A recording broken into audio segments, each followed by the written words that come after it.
Queridos hermanos de la Iglesia Redentor y amigos que nos acompañan domingo a domingo, muy buenos días, el Señor los bendiga. Quiero empezar con una pequeña historia. En un hospital de niños había un niño que era muy malcriado. Se portaba mal con todos los empleados del hospital y con las enfermeras. Resulta que un día vino una asistente social al hospital. Ella ya había oído acerca de este niño y al verlo se le acercó y le dijo: quiero hacerte un trato. Si te portas bien por una semana, te daré 10 soles cuando yo regrese al hospital. Resulta que ella volvió una semana después y al ver al niño se le acercó y le dijo: no le voy a preguntar a las enfermeras si te has portado bien. Quiero que tú mismo me digas, quiero que tú me respondas. ¿Te mereces los 10 soles? El niño se quedó callado por unos segundos y luego, con voz bajita, dijo: deme solo un sol. Esta mañana, queridos hermanos, quiero hablar acerca de la conducta que debemos tener los creyentes delante de la sociedad, delante de los hombres. La prédica de hoy la he titulado Honrando a Dios a través de nuestra conducta. Leamos el pasaje que vamos a estudiar esta mañana. Vayamos al libro de Tito, capítulo 3. Leamos los versículos del 1 al 8. La palabra de Dios dice: recuérdales que se sujeten a los gobernantes y autoridades, que obedezcan, que estén dispuestos a toda buena obra, que a nadie difamen, que no sean pendencieros, sino amables, mostrando toda mansedumbre para con todos los hombres. Porque nosotros también éramos en otro tiempo insensatos, rebeldes, extraviados, esclavos de concupiscencias y deleites diversos, viviendo en malicia y envidia, aborrecibles y aborreciéndonos unos a otros. Pero cuando se manifestó la bondad de Dios nuestro Salvador y su amor para con los hombres, nos salvó, no por obras de justicia que nosotros hubiéramos hecho, sino por su misericordia, por el lavamiento de la regeneración y por la renovación en el Espíritu Santo, el cual derramó en nosotros abundantemente por Jesucristo nuestro Salvador, para que, justificados por su gracia, viniésemos a ser herederos conforme a la esperanza de la vida eterna. Palabra fiel es esta, y en estas cosas quiero que insistas con firmeza, para que los que creen en Dios procuren ocuparse en buenas obras.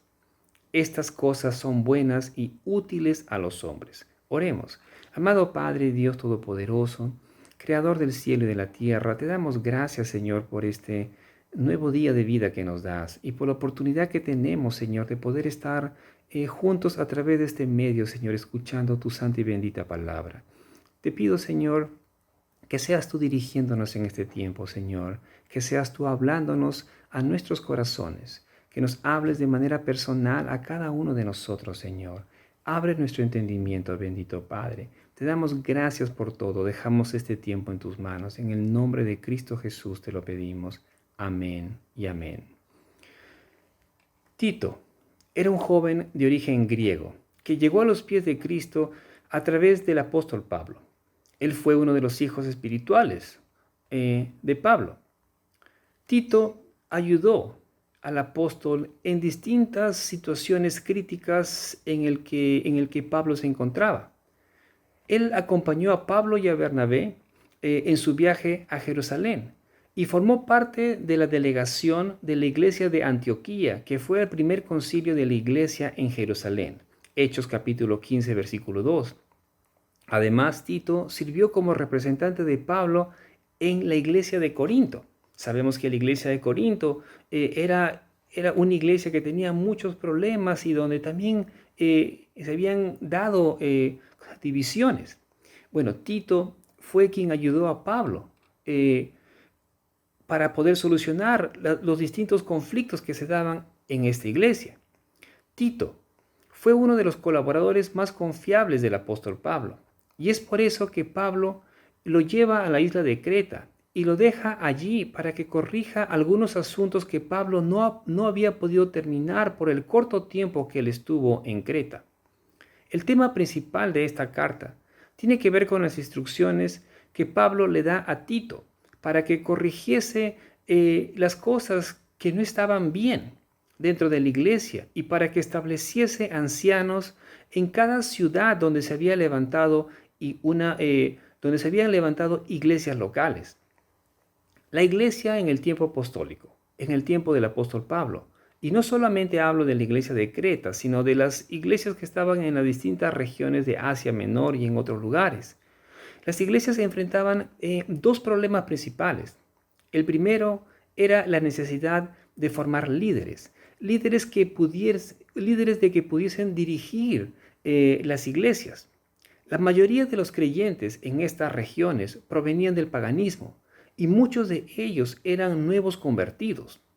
Por lo tanto, era preciso enseñarles la palabra de Dios y consolidarlos en la fe. El segundo problema era la presencia de falsos maestros. Como hemos visto en otros temas, los falsos maestros estaban en todo lugar. En cuanto levantaban una nueva obra, llegaban estos falsos maestros y principalmente eran falsos maestros de origen judío, judaizantes. Ellos decían ser cristianos, o muchos de ellos decían ser cristianos, pero en realidad no lo eran. Ellos decían que los creyentes gentiles debían guardar la ley para ser salvos y causaban problemas y divisiones dentro de la iglesia. Esta carta a Tito es conocida como una de las cartas pastorales de Pablo. Pablo escribe a su discípulo para poder animarlo, alentarlo, y le da algunas instrucciones adicionales en cuanto al trabajo que debía llevar a cabo en la isla de Creta. Pablo ya le había dicho qué debía hacer en persona, pero en esta carta le da algunas instrucciones adicionales y además le advierte acerca del carácter sedicioso, es decir, rebelde, que tenían los cretenses. Los cretenses no eran gente fácil de tratar, tenían un trasfondo pagano e idólatra, adoraban a muchos dioses y además eran personas mentirosas y avarientas. Una de las palabras griegas para mentiroso es la palabra cretizo, que se refiere a los cretenses. Ellos tenían esa fama.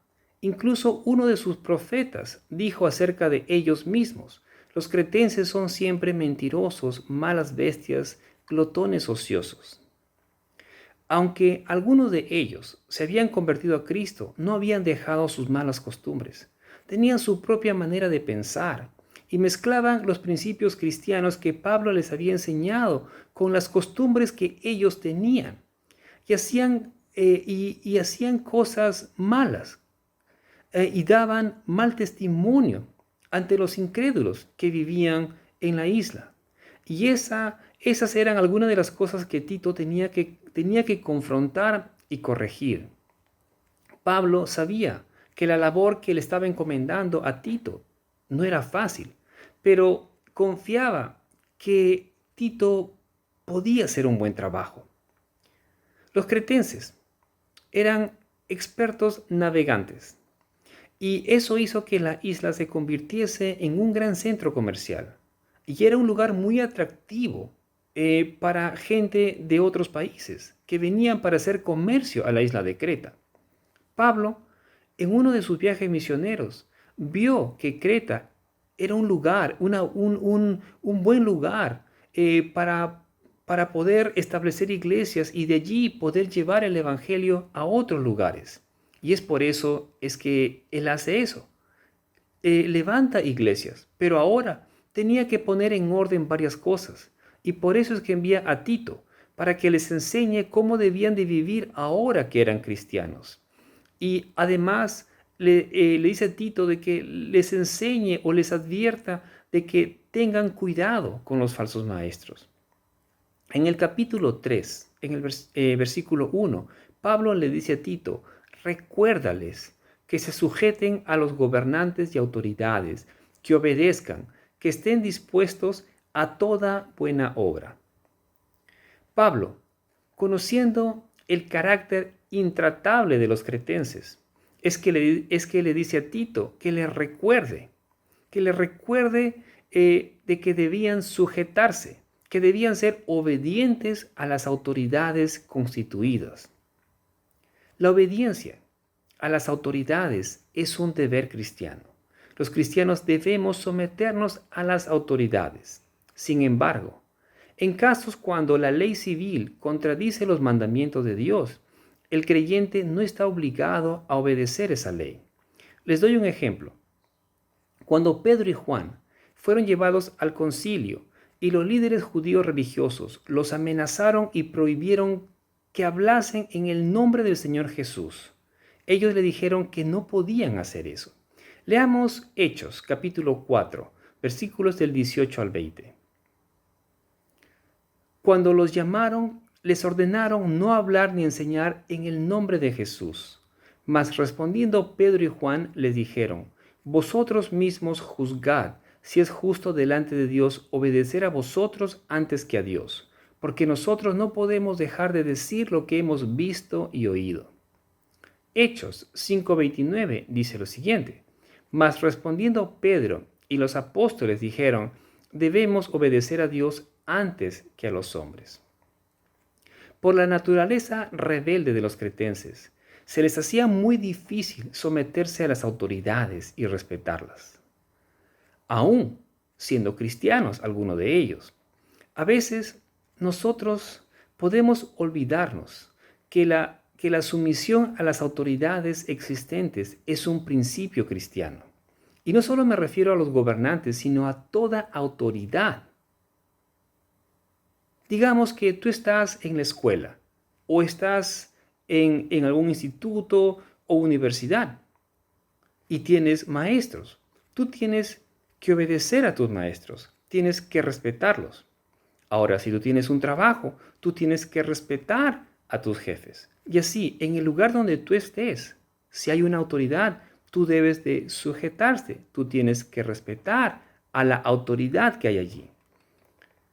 Hemos visto últimamente noticias de Estados Unidos donde se han dado disturbios en distintas ciudades de los Estados Unidos por actos cometidos por la policía. Y hoy en día vemos que hay mucha gente que está en contra de la policía. No los quieren, los insultan, les tiran cosas. Incluso hay varios policías que han sido disparados y algunos han muerto.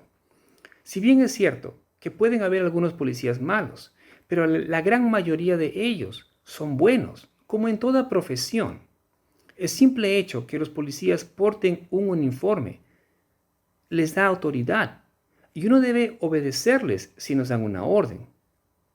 Uno no debe ponerse a pelear con ellos y menos faltarles de respeto, porque ellos son autoridad.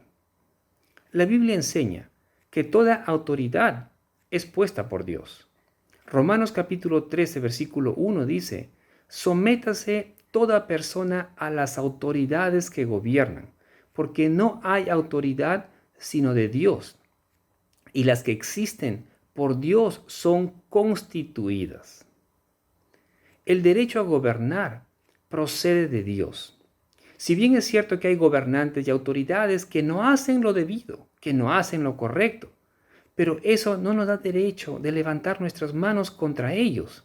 Dios se encargará de juzgar a los gobernantes y a las autoridades. Los que tienen un puesto de autoridad tendrán que dar cuenta a Dios por la gestión que han realizado, por la autoridad que se les ha dado.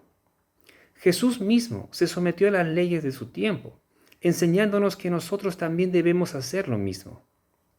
El apóstol Pablo, en la carta a los romanos, enseñó que si alguien quiere vivir sin temor a la reacción de las autoridades, que debe hacer lo correcto, que debe hacer lo bueno. Romanos capítulo 13, versículo 3. Cuando un cristiano obra bien, Dios es glorificado y alabado. Pero cuando obramos mal, la gente no solo hablará mal de nosotros, sino que hablará mal de nuestro Dios, de nuestro Padre. Como cristianos, debemos respetar a nuestras autoridades y debemos actuar siempre bien delante de toda la gente. El versículo 2, Tito capítulo 3, versículo 2 dice: que a nadie difamen, que no sean pendencieros, sino amables, mostrando toda mansedumbre para con todos los hombres. Pablo le va a decir a Tito que enseñe a los hermanos a que no difamen a nadie. La palabra en griego que aparece para difamar o difamen es la palabra blasfemeo, que literalmente se traduce como blasfemar, lo cual expresa la idea de hablar mal. No hables mal de nadie, aunque la persona no te caiga bien o no tenga las mismas ideas que tú tienes. Debemos cuidar nuestras palabras, debemos cuidar lo que sale de nuestra boca. Es fácil criticar a los demás, pero no es bueno. Mateo capítulo 12, versículo 36 dice, y yo os digo que toda palabra vana que hablen los hombres, darán cuenta de ella en el día del juicio. Nosotros seremos juzgados no solamente por las cosas que hacemos, sino también por las cosas que decimos. Y por eso debemos tener cuidado. Los cretenses, como ya dije, eran personas rebeldes, pleitistas. Les gustaba discutir. Y por eso Pablo le dice a Tito que les diga, que les enseñe a que no sean contenciosos, a que no sean pendencieros. Y eso también va para todos nosotros. Los creyentes debemos evitar involucrarnos en contiendas y discusiones. Y en vez de hablar mal de los demás y entrar en discusiones, debemos ser amables y mostrar mansedumbre para con todos los hombres. Y la mansedumbre tiene que ver con ser comprensivos, con comprender a los demás. Pero no solamente se trata de comprender a quienes nos caen bien, sino de comprender a todos. Debemos mostrar mansedumbre para con todos los hombres. El Señor Jesucristo dijo, aprended de mí, que soy manso y humilde de corazón. Mateo capítulo 11, versículo 29. La mansedumbre es una virtud, es una característica propia de los seguidores de Cristo.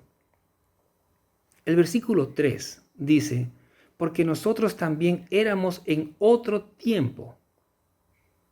Nosotros también éramos en otro tiempo insensatos, rebeldes, extraviados, esclavos de concupiscencias y deleites diversos, viviendo en malicia y envidia, aborrecibles y aborreciéndonos unos a otros. La palabra ¿por qué? Al inicio del versículo 3 establece un contraste entre la vida pasada que teníamos cada uno de los creyentes y la vida presente que tenemos ahora en Cristo. Nuestros pecados pasados deberían inducirnos a ser clementes, es decir, bondadosos con los demás, con los que aún no conocen de Cristo. Antes de venir al Señor, antes de conocer a Cristo, éramos insensatos, es decir, sin entendimiento en las cosas espirituales.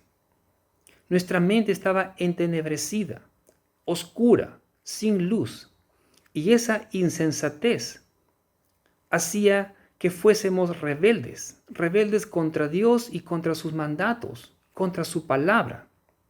Vivíamos engañados. Creíamos que estábamos bien, pero no sabíamos que estábamos perdidos, extraviados. Y todos los que viven sin Dios viven de esa manera, extraviados, perdidos, y ni siquiera se dan cuenta. Piensan que son libres, pero en realidad son esclavos del pecado, esclavos de las concupiscencias y de los distintos placeres. Vivíamos haciendo lo malo.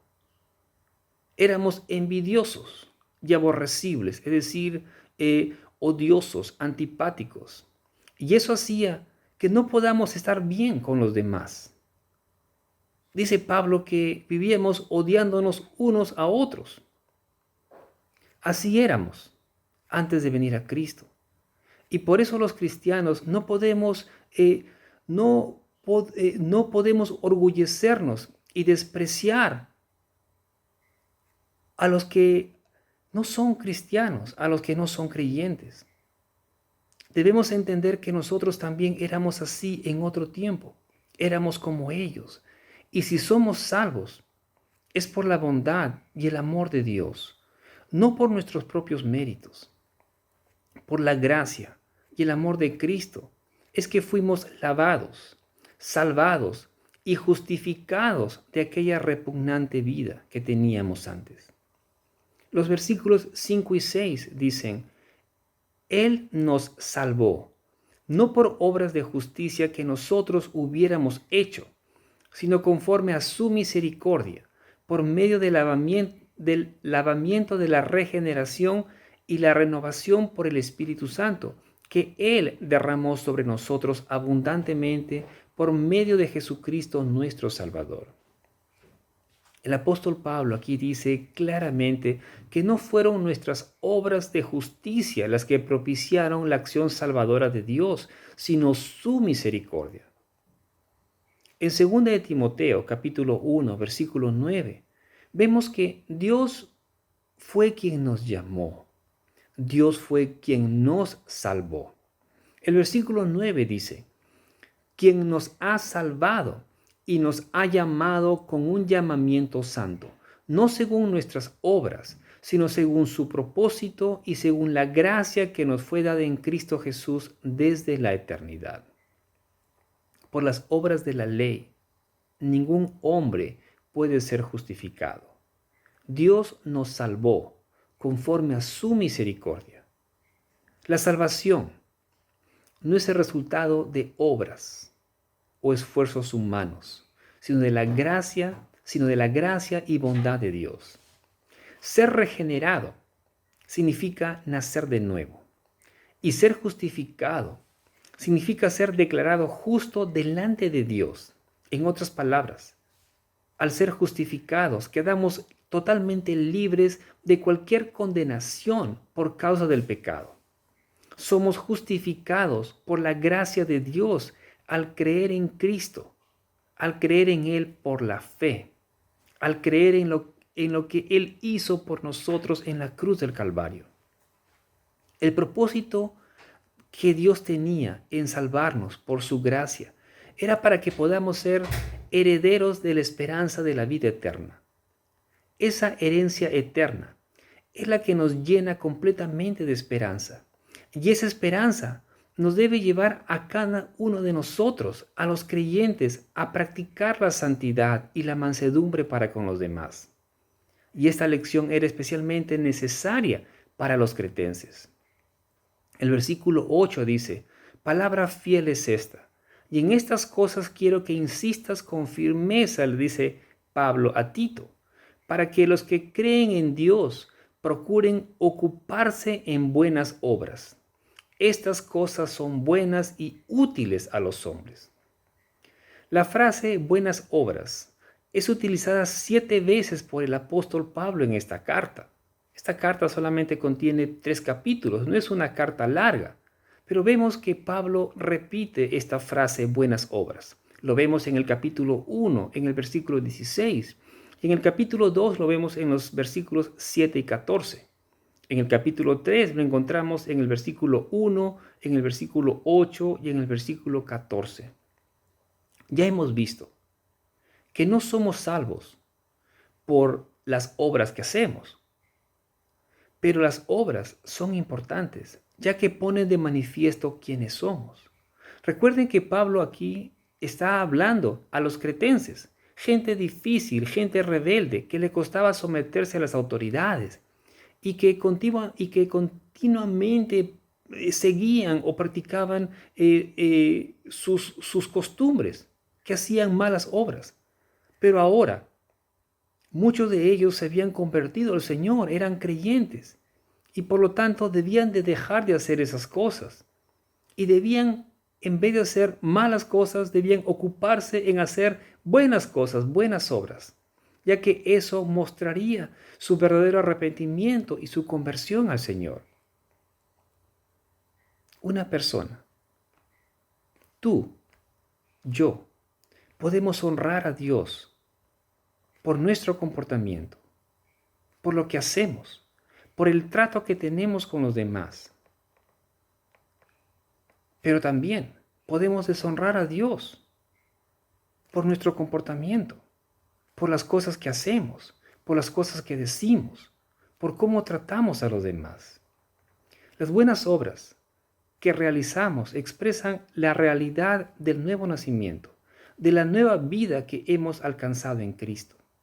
Recuerden, queridos hermanos, que ya no somos lo que éramos antes. Ya no tenemos esa vida. Ahora tenemos una nueva vida en Cristo y por lo tanto debemos ocuparnos en buenas obras, las cuales Dios preparó de antemano, dice el apóstol Pablo en Efesios 2:10, para que nosotros, los creyentes, andemos en ellas. Creer en Dios no es un asunto de teoría, sino de práctica. Por lo tanto, nuestra vida debe ir acompañada de buenas obras. Pablo finaliza diciendo en el versículo 8, estas cosas son buenas, refiriéndose a las buenas obras y útiles a los hombres. Hermanos, ¿se acuerdan de la historia que les conté al inicio sobre el niño malcriado del hospital? Les hago una pregunta. Si la trabajadora social que fue a ver a este niño malcriado al hospital, fuese a verte, fuese a tu casa y te preguntara a ti, ¿cómo te has portado últimamente? ¿Te mereces los 10 soles? ¿Qué le contestarías? Tú sabes la respuesta. A lo mejor no te has portado como deberías haberlo hecho. Lo maravilloso de nuestro Padre, de nuestro Dios, es que Él nos da la oportunidad de empezar nuevamente cada día. Y hoy, tienes la oportunidad de empezar a hacer las cosas bien. Pídele a Dios que te ayude, que te guíe. Todos necesitamos de Él. No podemos hacer las cosas por nuestras propias fuerzas. El Señor Jesucristo mismo dijo en Juan capítulo 15, versículo 5, dijo, separados de mí, nada podéis hacer. Necesitamos del Señor y mucho. Honremos a Dios, queridos hermanos, a través de nuestra conducta. Amén. Oremos. Amado Padre, Dios Todopoderoso, te damos gracias, Señor. Gracias por este tiempo en el que podemos escuchar y meditar en tu palabra.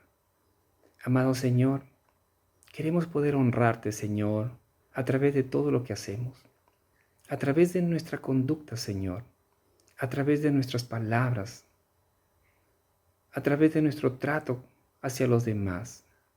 Ayúdanos, bendito Padre, a poder cambiar, Señor, a poder dejar nuestras malas costumbres, Señor, a poder dejar, Señor, malas palabras, malas cosas, Señor, que aún tenemos en nosotros. Sé tú limpiándonos, bendito Padre. Sé tú transformando nuestras vidas cada vez más. Te damos gracias, bendito Señor, por este día. Sé tú dirigiendo nuestros pasos, amado Señor. Y te pido también, Señor, por todas aquellas personas que están escuchando, Señor, este mensaje y que aún no te conocen, Señor, para que seas tú, amado Padre, trayéndonos hacia ti, para que seas tú, Señor, haciendo sensibles sus corazones, para que ellos puedan reconocerte como su Señor y Salvador. Te damos gracias, bendito Padre, por todas las cosas. En el nombre de Cristo Jesús oramos. Amén y amén.